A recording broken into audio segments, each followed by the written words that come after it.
Bismillahirrahmanirrahim. Assalamualaikum. Jumpa lagi di Toko Data. Pada kesempatan ini kita masih membahas seputar PPDB Jabar 2024 jenjang SMA, SMK, dan SLB. Telah kita lewati kemarin tahap 1 dan hasilnya juga sudah diumumkan di tanggal 19. Dan bagi teman-teman calon peserta didik yang belum diberi kesempatan lulus di tahap 1, kita akan lanjutkan di tahap 2. Di kesempatan kedua ini beberapa jalur yang masih bisa dipilih dan diikuti untuk mendaftar ke sekolah pilihannya. Jadi di tahap 2 ini akan ada 2 kategori pendaftar. Yang pertama, pendaftar lanjutan, yaitu pendaftar yang di tahap 1 sudah mengikuti seleksi tetapi belum lulus. Dan kategori kedua yaitu pendaftar yang baru ikut seleksi di tahap 2, yaitu pendaftar yang memang tidak mengambil seleksi tahap 1 karena dengan berbagai ketentuan, ya mungkin karena pilihan sekolahnya tidak ada di luar zonasi atau mau sekolah diambil di luar kabupaten di dalam provinsi Jawa Barat itu sendiri. Oke, tidak usah lama, kita mulai dari jalur rapot ya. Pembahasan hari ini kita lebih fokus ke jalur rapot. Apa saja? Yang pertama, yang kita baca standar operasional prosedur penerimaan peserta didik baru tahun 2024. Ini dokumen, persyaratan dokumennya, ada persyaratan umum dan persyaratan khusus. Ya, mungkin ini lebih fokus untuk yang baru daftar di tahap 2. Ini karena harus terpenuhi ya. Dan bagi untuk yang sudah daftar di tahap 1, ini mungkin sudah terpenuhi, nanti tinggal ke syarat khusus. Nah, ini persyaratan umumnya. Ada ijazah SD SMP atau surat keterangan lulus. Kemudian ada akte kelahiran. Kemudian kartu tanda penduduk orang tua, kartu keluarga berdomisili calon peserta didik, kemudian surat pertanggungjawaban mutlak. Nanti ini akan diupload waktu mendaftar. Nanti kita akan bikin videonya cara mendaftarnya. Oke, lanjut. Nah, ini fokus pada bahasan kita yaitu prestasi nilai rapot. Jadi dalam data nilai rapot yang digunakan untuk seleksi PPDB yaitu aspek kognitif atau pengetahuan semua mata pelajaran pada semester 1 sampai dengan semester 5 bagi pendaftar jalur prestasi nilai rapot SMA dan SMK.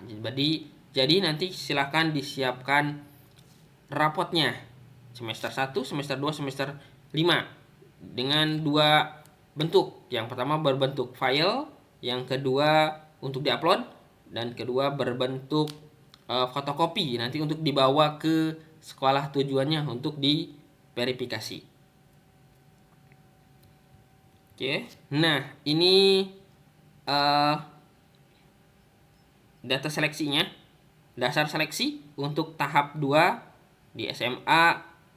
Kemudian ada afirmasi PDBK, perbedaan tugas orang tua, prestasi. Nah, ini prestasi nilai rapot. Persentasinya 20% ya, 20% dari kuota SMA tersebut.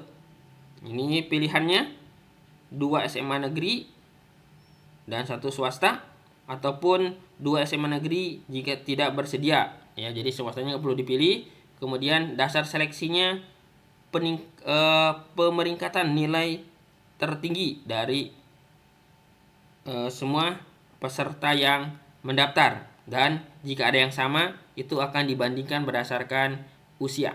Ini untuk yang SMA. Nah, ini perhitungannya. Jadi rumusannya seperti ini. Nanti yang digunakan oleh sistem nilai rapot PPDB adalah nilai TNR plus 0,05 kali NASA Nah, ini penjelasannya. TNR nilai total rata-rata semester 1 hingga semester 5, konstantanya 0,05, kemudian NASA nilai akreditasi sekolah. Nah, khusus untuk nilai akreditasi sekolah nanti akan kita bahas di video selanjutnya ya. Di mana bisa lihatnya, di mana bisa tahu nilai akreditasi sekolah kalian SMP ataupun MTS. Nah, ini dasar hitungnya. Yang menghitung adalah sistem IT. Kemudian jika tidak lolos pada pilihan 1 akan dilimpahkan ke sekolah pilihan kedua. Nah, yang keempat, jika terdapat beberapa siswa dengan kuota yang dengan sama, itu akan dibandingkan berdasarkan usia. Yang lebih tua yang diutamakan. Berikutnya, ini jalur SMK. Tahap 2 ada 3, perpindahan orang tua atau anak guru, kemudian prestasi nilai rapot, dan prestasi kejuaraan. Kita fokus ke prestasi nilai rapot. Wow, ini kuotanya gede ya, 60%. Jadi bagi yang mau mendaftar SMK, ini kesempatan terbaik ya. Kalau kemarin yang belum lulus ataupun mendaftar baru, di tahap 2 ini kesempatan yang sangat besar, 60%. Sama yang digunakan adalah rapot semester 1 sampai semester 5. Kemudian pilihannya di sini 1 SMK negeri, 1 SMK swasta, atau 1 SMK negeri dengan 2 pilihan keahlian. Jadi masih sama dengan yang tahap 1 kemarin. Terus dasar seleksinya pemeringkatan nilai rapot dan umur, sama kayak yang SMA tadi ya. Nah, khusus untuk yang SMK ada pembobotan ya. Ini nanti di sistem yang mengerjakan seperti ini. Untuk jurusan-jurusan tertentu dibagi bobotnya. Seperti di sini teknik konstruksi dan perumahan. Di sini bobotnya bahasa Indonesianya 2. Kemudian dan yang lainnya. Ini sistem nanti yang melakukan perhitungan. Oke. Itu untuk tahap 2. Nah, sekarang kita lihat lagi alurnya ya. Tahap 2 itu akan dimulai nanti tanggal 24 sampai 28. Jangan ketinggalan. Segera dipersiapkan dari sekarang. Kemudian verifikasi mulai tanggal 24 sampai 28. Sama ini pemeriksaan oleh pihak SMA ataupun SMK. Kemudian ini tahapannya tanggal 1, tanggal 2, tanggal 3, tanggal 4, kemudian tanggal 5. Nah, ini tanggal yang sangat ditunggu-tunggu. Apakah lolos tahap 2 ataupun mudah-mudahan lolos semua di tahap 2. Oke. Nah, ini jalur untuk SMA. Kuotanya sama tadi 25%. Kemudian untuk SMK, nah yang tadi yang sangat fantastis 60%. Oke, itu untuk mendaftar ya. Jadi ini kuota-kuota untuk yang digunakan ini PDBK, berarti ini pemilihan orang tua, prestasi rapot, dan prestasi kejuaraan. Yang ketem sama prestasi dekat ini sudah dilakukan di tahap 1. Oke, kita kembali ke webnya di sini. Berikutnya, bagaimana cara untuk mendaftar? Kita lihat. Yang pertama, saya akan masuk ke akun yang sudah melakukan pendaftaran di tahap 1 dan akan tidak lolos, kemudian akan masuk ke ikut di tahap 2. Berarti di sini biodata sudah lengkap. Pasti ya, biodata sudah lengkap. Kemudian persyaratan umum. Nah, ini persyaratan umum pasti sudah sesuai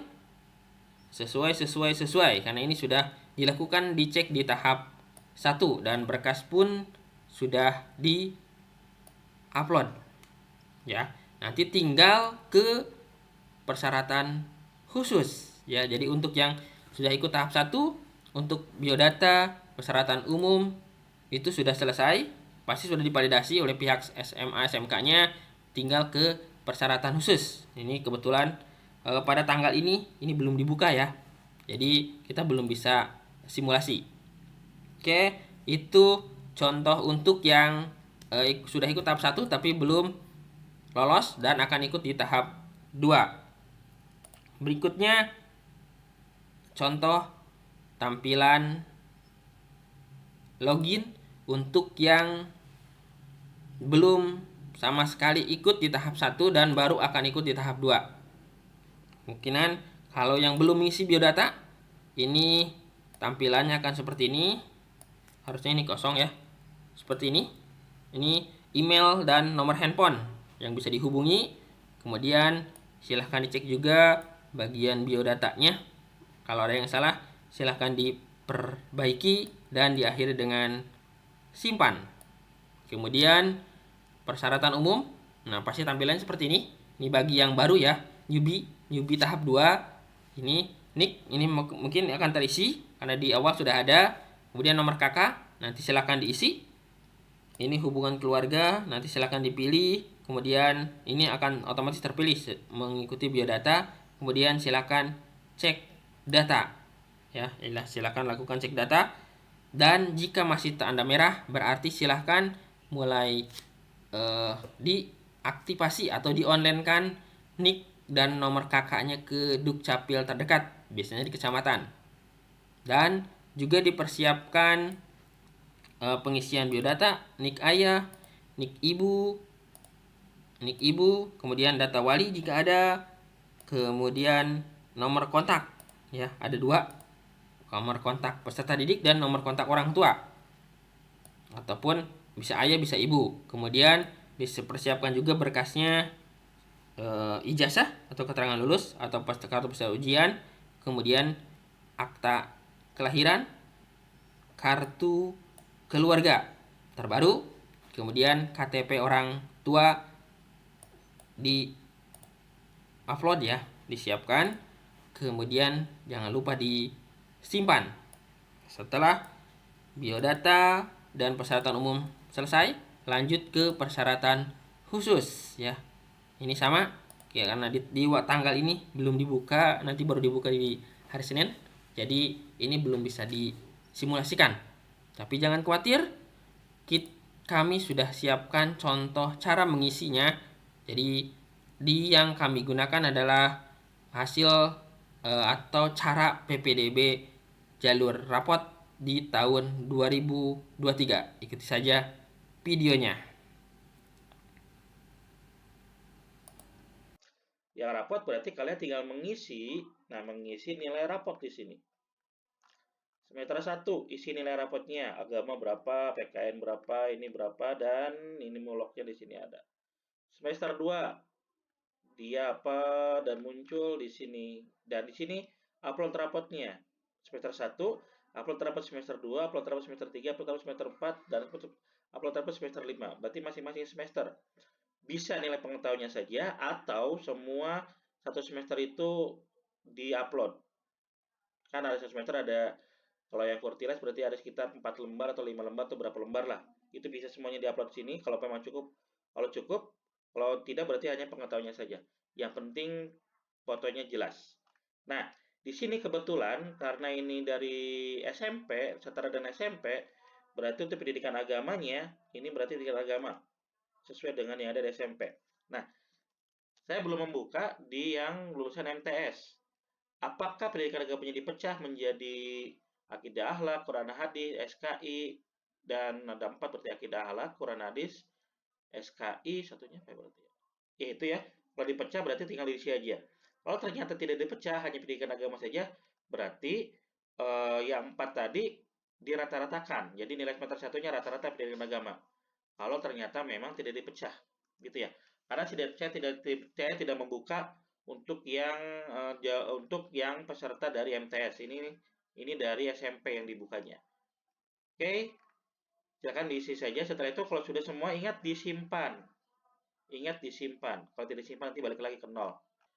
Baik, itu penjelasan tentang tutorial mendaftar di jalur PPDB SMA, SMK, SLB Provinsi tahun 2023 Provinsi Jawa Barat. Oke, itu contoh dari syarat, kemudian berkas yang harus disiapkan, kemudian eh, tampilan login di akun masing-masing untuk mendaftar di tahap 2 karena pada syarat khusus belum dibuka ya. Tapi sudah kami tampilkan tadi contoh pengisian biodata rapotnya juga sampai upload rapotnya. Semoga video ini membantu dan jangan lupa subscribe, share, dan like ya. Dan jika ada pertanyaan seputar PPDB khusus jalur rapot, silahkan komen di bawah. Nanti kita coba bantu jawab sesuai kapasitas kita. Itu saja. Terima kasih. Wassalamualaikum warahmatullahi wabarakatuh. Salam pendidikan, salam sukses.